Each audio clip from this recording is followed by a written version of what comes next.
আসসালামু আলাইকুম রহমতুল্লাহি ওবরকাতুহ। সম্মানিত দর্শক, বিশ্ববিখ্যাত আন্তর্জাতিক গণমাধ্যম আল জাজিরা, সেই আল জাজিরার সঙ্গে জনাব সজীব ওয়াজেদ জয়ের একটি সাক্ষাৎকার এখন রীতিমতো viral, talk of the country.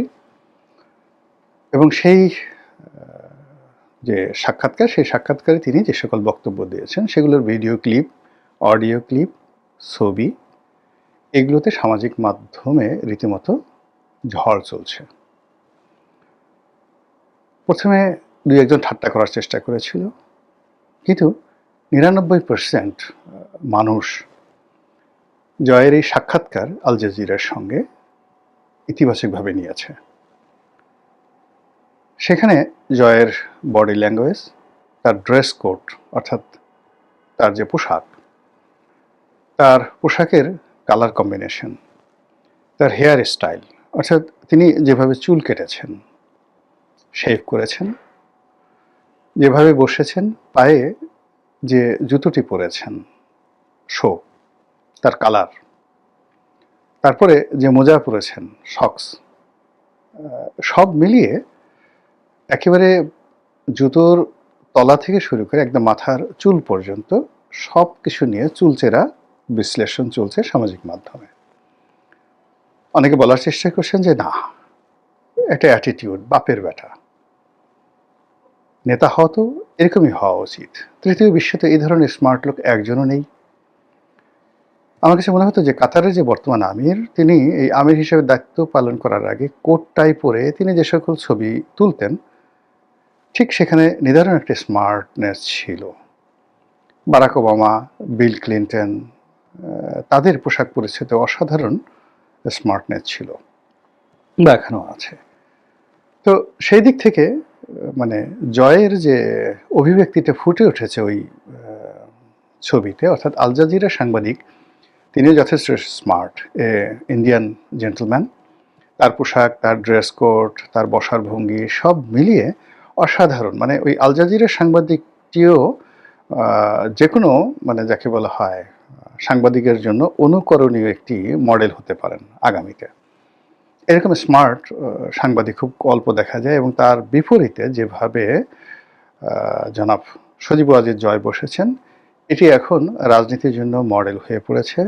আর তার বিপরীতে বাংলাদেশ, ভারত, পাকিস্তান যে সকল রাজনীতিবিদ রয়েছেন, অনেকে বলার চেষ্টা করেছেন যে জয়ের মতো এত মেকআপ, গেট আপ, স্মার্টনেস অন্য কোনো পলিটিশিয়ানের নেই। তো আমি একটা স্ট্যাটাস দিয়েছিলাম এই ছবিটা নিয়ে, আপনাদের মতামত চেয়েছিলাম। ও মাই গড!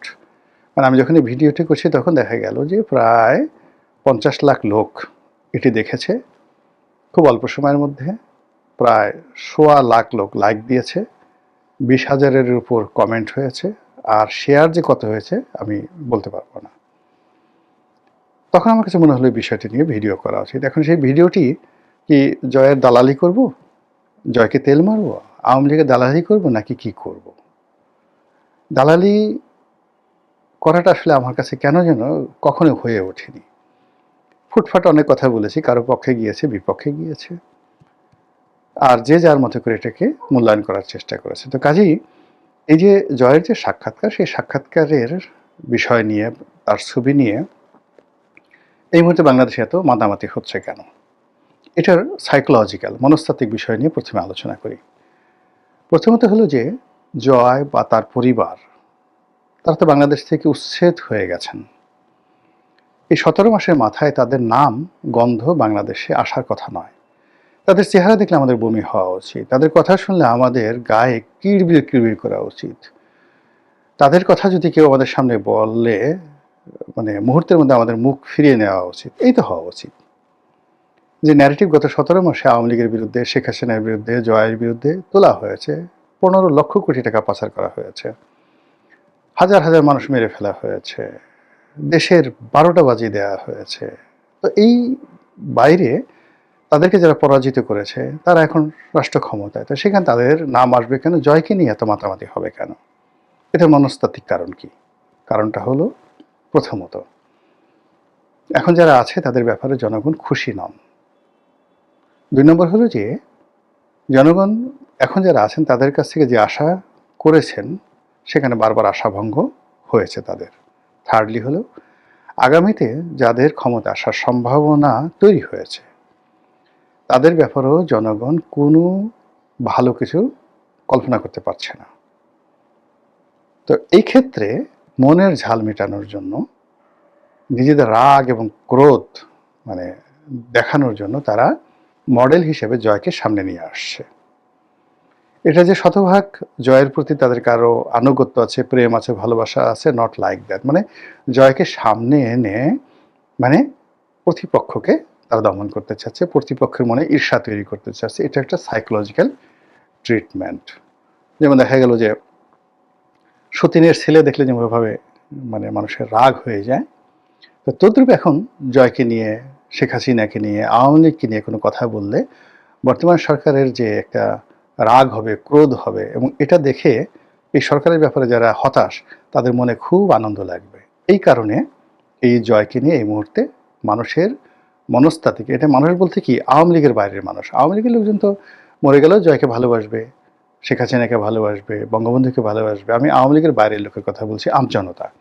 তো এই আমজনতা যে আধিক্যতা দেখাচ্ছে সেটা মূলত বর্তমান যারা আসছে এবং আগামীতে যাদের আসার সম্ভাবনা হয়েছে তাদের প্রতি মানুষের অবিশ্বাস, অনাস্থা, হতাশা ইত্যাদি থেকে এই জিনিসটি হচ্ছে। এটা হলো প্রথম একটা বিষয়। দ্বিতীয় যে বিষয়টি সেটা হলো আন্তর্জাতিক গণমাধ্যম কেন এখন জয়, শেখ হাসিনা, আওয়ামী লীগকে নিয়ে মাতামাতি করছে, সেটিও কিন্তু গুরুত্বপূর্ণ একটা বিষয়। এবং এর পিছনে আন্তর্জাতিক রাজনীতি, তাদের যে থিম, তাদের যে চিন্তা চেতনা, আপনারা জানেন যে এই আল জাজিরাই কিন্তু একটা সময় প্রাইম মিনিস্টার্স মেন করেছিল, তো প্রধানমন্ত্রীর কাছের লোক, এবং একাধিকবার আওয়ামী লীগ সরকারের বিরুদ্ধে তারা বিভিন্ন প্রতিবেদন প্রকাশ করে হইচই ফেলে দিয়েছিল এবং শেখ হাসিনাকে যথেষ্ট বিব্রতকর অবস্থায় পড়তে হয়েছে। তো সেই আল জাজিরা কেন এখন ডক্টর মোহাম্মদ ইউনূসের পিছনে লেগেছে? বিএনপি নিয়ে কেন তারা মাতামাতি করছে না? আওয়ামী লীগকে কেন তারা আবার হাইলাইটে নিয়ে আসছে? এর পেছনে মধ্যপ্রাচ্যের রাজনীতি, এর পেছনে আমেরিকার রাজনীতি, এর পেছনে ভারতের রাজনীতি অনেকাংশে জড়িত। থার্ডলি এই সাক্ষাৎকারে কতগুলো পয়েন্ট সামনে এসেছে। সেই পয়েন্টের মধ্যে যে বিষয়গুলো আমার সবচেয়ে প্রথম নজরে এসেছে সেটা হলো জয় খুব স্ট্রেট এবং ফরওয়ার্ড ওয়েতে যেভাবে উত্তর দিয়েছে আমি এটা কল্পনাও করতে পারিনি। যেমন বলা হয়েছে যে তার মায়ের রাজনীতি কি শেষ?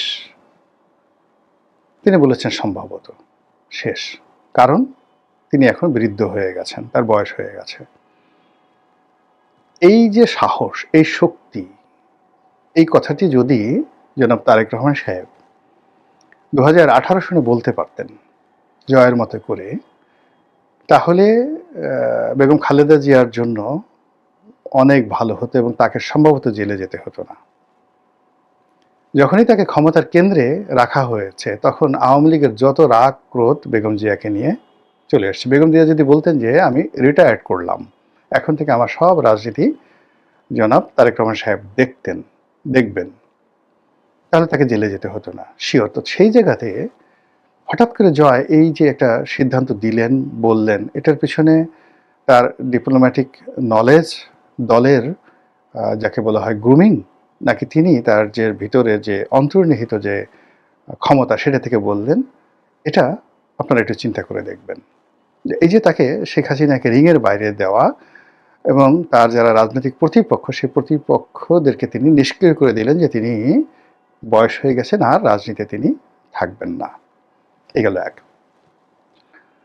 তারপর তার মাকে ডিফেন্ড করার এবং জুলাইয়ের গণ অভ্যুত্থান এবং গণহত্যা এই বিষয়গুলো নিয়ে তিনি যে বক্তব্য দিয়েছেন, সেই বক্তব্য আপনি স্বীকার করেন বা না করেন, কিন্তু এই বক্তব্যের যে যুক্তি, সেই যুক্তি আপনি অস্বীকার করতে পারবেন না। আমাদের দেশের লোক বন্দুককে ভয় পায় জমের মতো, লাঠি বাঁশিকে ভয় পায় জমের মতো। আমরা এখন দেখেন একেবারে তরুণ প্রজন্মের যারা নেতা রয়েছেন তাদের ভয়ে আমরা কিভাবে থরথর করে কাঁপছি। যে ডক্টর মোহাম্মদ ইউনূস, জামাতের আমির জনাব তারেক রহমান সাহেব এই কয়দিন আগে 17-18 মাস আগে ছিলেন মজলুম, এখন আমরা তাদের ভয়ে কাঁপছি, তাদেরকে তোয়াজ তদবির করছি, তাদেরকে ভবিষ্যৎ রাজা উজির মন্ত্রী বানিয়ে আমরা তাদের কাছাকাছি যাওয়ার চেষ্টা করছি। তো সেখানে অত্যন্ত প্রতাপে, প্রচণ্ড প্রতাপে শেখ হাসিনা ক্ষমতায় ছিলেন, তো তিনি ইচ্ছা করলে তো অনেক মন্দ কাজ করতে পারেন। ইরানের দিকে তাকান না কেন? একটি ক্ষমতাধর রাজনৈতিক দলের অনেকগুলো অপশন থাকে। ইরান তার মিলিটারি দিয়ে নির্বিচারে গুলি চালিয়েছে, হাজার হাজার মানুষ মেরে ফেলেছে। এরপরে যখন জনগণ রাস্তায় নেমে এসেছে সরকারের বিরুদ্ধে, তার কাউন্টারে সরকার তার পক্ষের যারা লোকজন রয়েছে তাদেরকে রাস্তায় নামিয়ে দিয়েছে। কয়জন মরবে, কয়জন ড্যামেজ হবে, ডাজ নট ম্যাটার, এগুলো নিয়ে তারা চিন্তাই করেনি। সমস্ত দেশ ব্ল্যাক আউট করে দিয়ে তারা সেই কাজগুলো করেছে, ফলে সারা বিশ্ব স্টপ হয়ে গেছে, চক্রান্তকারী স্টপ হয়ে গেছে, এবং ইরান এখন নিয়ন্ত্রিত একটি রাষ্ট্র। তো সেই কাজটি কেন শেখ হাসিনা পারবেন না? তার তো লোকজনের অভাব ছিল না। তারপরে তার পুলিশে, তার সেনাবাহিনীতে তার অনুগত লোকের অভাব ছিল না। কেন তিনি সেই কাজটি করেনি সেটাকে পয়েন্ট আউট করার চেষ্টা করেছেন, যে তিনি এটা চাননি। তিনি যদি করতে চাইতেন তাহলে তিনি এখন ক্ষমতায় থাকতেন। এর চেয়ে সহজ সরল বাংলায় আর কোনো উত্তর হতে পারে না, এবং কথাটি তিনি ইংরেজিতে বলতে গিয়ে যে শব্দ চয়ন করেছেন এবং যেভাবে তার চোয়ালকে তিনি দৃঢ় করেছেন, এবং তিনি যখন সে সাংবাদিকের সঙ্গে কথা বলছিলেন তখন তার ডান হাতটি যেভাবে উঠেছিল, তিনি তার 5টি আঙ্গুল স্বাভাবিকভাবে রেখে তিনি তাকে বোঝানোর চেষ্টা করেছিলেন হাত নেড়ে নেড়ে। কিন্তু যখন তার এই মায়ের এই প্রসঙ্গটি আসলো, তখন মুহূর্তের মধ্যে তিনি যাকে বলা হয় দৃঢ় হয়ে গেলেন, স্বাধীন চেতা হয়ে গেলেন। বাঘের গর্জনের মতো তিনি গর্জন দেওয়ার চেষ্টা করলেন, এবং যেভাবে বাঘ শিকার করার সময় হঠাৎ করে তার থাবার মধ্যে থেকে নখগুলো বের করে নিয়ে আসে, ঠিক সেইভাবে তিনি তার 5টি আঙ্গুলের মধ্যে 4টি আঙ্গুলকে মুষ্টিবদ্ধ করে তার যে তর্জনী, সেই তর্জনীটিকে তিনি উঁচিয়ে পয়েন্ট আউট করলেন, যেটাকে আমরা মানে ইংরেজিতে যেটিকে বলি পয়েন্ট ম্যান। ওই আঙ্গুলকে বলা হয় পয়েন্ট ম্যান। আমরা ছোটবেলায় একটা কবিতা পড়েছি না, where is a thumbkin, where is a thumbkin, here am, how are today sir, very good, এরকম একটা কবিতা বলছি না? তো বুড়ো আঙ্গুল এটাকে থামকিন, আর ওটাকে বলা হয় পয়েন্ট ম্যান। আপনি যখন কোনো একটা জিনিস সুনির্দিষ্ট করে পয়েন্ট আউট করতে চান, চোখে আঙুল দিয়ে দেখিয়ে দিতে চান, কাউকে খোঁচা দিতে চান, কানে আঙুল দিতে চান, তখন আপনি যে আঙুলটি ব্যবহার করেন সেটাকে বলা হয় পয়েন্ট ম্যান। এবং ঠিক ওই জায়গাটাতে এই পয়েন্ট ম্যান দিয়েই কিন্তু বন্দুকের ট্রিগার টিপে এই আঙ্গুল উঁচিয়ে মানুষকে ধমক দেওয়া হয়, এই আঙ্গুল উঁচিয়ে মানুষকে ডাকা হয়। কেমন? আপনি দেখেন কাউকে যদি কোনো প্রিয়সীকে বা প্রিয়জনকে যখন আপনি কাছে ডেকে আনবেন, তখন কোন আঙ্গুল বাঁকা করে আপনি ডাকবেন কেমন, আর কোন আঙ্গুল দিয়ে আপনি ঘি উঠাবেন? এই পয়েন্ট ম্যান দিয়ে। তো within few second Tareq Rahman সাহেব যে কাজটি কোনোদিন করেননি, সেই কাজটি জয় করেছেন। উইদিন ফিউ সেকেন্ড তিনি তার 4টি আঙ্গুলকে একেবারে মুষ্টিবদ্ধ করে একটি আঙ্গুলকে তিনি পয়েন্ট আউট করেছেন, এবং সুনির্দিষ্ট করে সেই মানুষকে যেভাবে বলেছেন, সেই আল জাজিরার যে সাংবাদিক তিনি রীতিমতো থতমত খেয়ে গেছেন, বেকুব হয়ে গেছেন। আর এই বিষয়টি সাধারণ মানুষ কিন্তু লুফিয়ে নিয়েছে, এবং এটার মধ্যেই তারা একজন স্টেটসম্যান, এই জয়ের স্টেটসম্যান এই যোগ্যতাটা খুঁজে পেয়েছেন। জয়ের মধ্যে যে সুপ্ত প্রতিভা আছে, তার মধ্যে যে ন্যাচারাল লিডারশিপ কোয়ালিটি রয়েছে, এবং সেই ন্যাচারাল লিডারশিপ কোয়ালিটির কারণে যে কোনো পরিবেশ পরিস্থিতিতে তিনি প্রকৃতিগতভাবে যে রেসপন্ড করতে পারেন, তাকে যে শিখিয়ে দিতে হয় না, তাকে যে বলে দিতে হয় না, তার ভিতর থেকে অন্তর্নিহিত শক্তিগুলো যে বের হয়ে এসে শব্দ তৈরি করে, তাল তৈরি করে, লয় তৈরি করে, ছন্দ তৈরি করে, এটি এই সাক্ষাৎকারে ফুটে উঠেছে বলে আওয়ামী লীগের লোকজন মহা খুশি, আর আমজনতা তারাও এটাকে অস্বীকার করতে পারছেন না। এরপর হলো তার যেটা সুন্দর শরীর আছে, লম্বা শরীর আছে, পোশাক আশাক পরলে যে তাকে ভালো লাগে, আর তিনি পোশাক আশাক কেনার সময়, বানানোর সময় তিনি যে কালার ম্যাচ করতে পারেন, পছন্দ করতে পারেন, আবার এগুলো পরার পর তার যে ফিটিং ভালো হয়, কুঁচকে থাকে না, যেখানে সেখানে কুঁচকে থাকে না, তার জুতোটা মানে তার মুখের সঙ্গে মিলে না। অনেকের দেখবেন যে মুখ গোলগাল, জুতো পরছে লম্বা, অনেকের মুখ দেখবেন যে লম্বা, জুতো পরছে গোলগাল, ঢাউস আকৃতির একটা জুতো পরেছে। জুতো পরেছে তো সেই বিভিন্ন রং বেরঙের, সাদা জুতো পরেছে, লাল জুতো পরেছে, মানে বিশ্রী রকম দেখতে। হ্যাঁ, যেগুলো নিয়ে গান আছে, মানে দাদাবাবু যায় লাল জুতো পায়, দিদিরে সব কি যেন একটা গান আছে না, তাকিয়ে থাকে, এরকম অদ্ভুত, অদ্ভুত জিনিসগুলো অনেকের দেখবেন। তো সেই দিক থেকে জয়ের যে ড্রেস কোড, সে যেভাবে বসেছেন, যেভাবে পায়ের উপর পা তুলেছেন ক্রস লেগ, পায়ের উপর পা তোলার পরে বেশিরভাগ লোকের দেখবেন যে সে যে সক্স পরেছে, মোজাটা পরেছে, অনেক সময় শর্ট মোজা পরে পায়ের একটা অংশ দেখা যায়, গোড়ালির একটা অংশ দেখা যায়, লোম-ঠোম বের হয়ে থাকে। ভীষণ রকম বিশ্রী লাগে। তো সেই দিক থেকে তার ওই যে ক্রস লেগ করার ফলে যে পরিমাণ প্যান্ট উঠেছে, তার সঙ্গে, সঙ্গে তার সক্স সেটা ঢেকে দিয়েছে। আর সে যেভাবে লম্বা শরীর, সেই লম্বা শরীরের সঙ্গে তার জুতার যে আকৃতি, তার যে ডিজাইন, এই পুরো জিনিসটা এমনভাবে ম্যাচ করেছে। মনে হচ্ছে যে মানে আ আপনি টম ক্রুজ বলেন, শাহরুখ খান বলেন, যারা এই মুহূর্তে খুবই স্টাইলিস্ট দুনিয়াতে, তার চেয়ে জয়ের যে স্টাইলটা, সেই স্টাইলটা অনেকের কাছে দৃষ্টি আকর্ষণ করেছে। অন্য সময় তার চেহারার মধ্যে যে একটা ফ্রাস্ট্রেশন এসছে, আ তো সেই তুলনায় এবার দেখা গেল বেশ সে অবিচল, শান্ত এবং দৃঢ়। তো এই বিষয়গুলো নিয়ে ভীষণ রকম আলোচনা হচ্ছে এবং সেই আলোচনার প্রেক্ষিতে আগামীর গণতন্ত্র, আগামী রাজনীতি সবকিছুতে মানুষ যে জয়কে সম্পর্কিত করার চেষ্টা করছে, আমি এর মধ্যে মন্দ কিছু দেখি না। মহান আল্লাহ আমাদের সবাইকে হেদায়েত দান করুন এবং হেফাজত করুন। আসসালামু আলাইকুম ওয়া রাহমাতুল্লাহি ওয়া বারাকাতুহু।